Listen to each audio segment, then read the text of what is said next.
शेख रशीद की मुल्की सियासत से शरीफ खानदान के खिराज की पेशगोई। इन हाउस तब्दीली अपोजिशन के ख्वाब के सिवा कुछ नहीं। वजीर आज़म इमरान खान 5 साल मुद्दत पूरी करेंगे।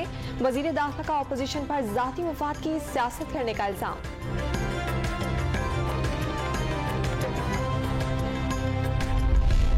राना सनाउल्लाह ने शेख रशीद के बयान को खिसियानी बिल्ली खंबा नोचे के मुतरादिफ करार दे दिया। जिनसे शहबाज शरीफ की लाई हुई मशीनें नहीं चलती, वो सिर्फ जबान चलाना जानते हैं। लीगी रहनुमा का जवाबी वार। हुकूमत ने मुल्क के बच्चे बच्चे को लाखों रुपए का मकरूज बना दिया। नून लीगी रहनुमा ख्वाजा आसिफ का वार। कहा, आज मुल्क में 22 करोड़ अवाम की कोई हैसियत नहीं। मिनी बजट को कातिल बजट करार दे दिया।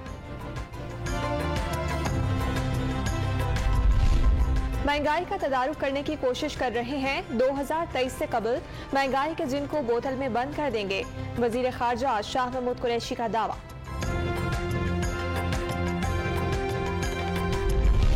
कराची में जमात इस्लामी का नए बल्दियाती कानून के खिलाफ शारा फैसल पर मार्च। पंजाब और खैबर पख्तूनख्वा के अवाम से कराची के लिए आवाज उठाने की अपील।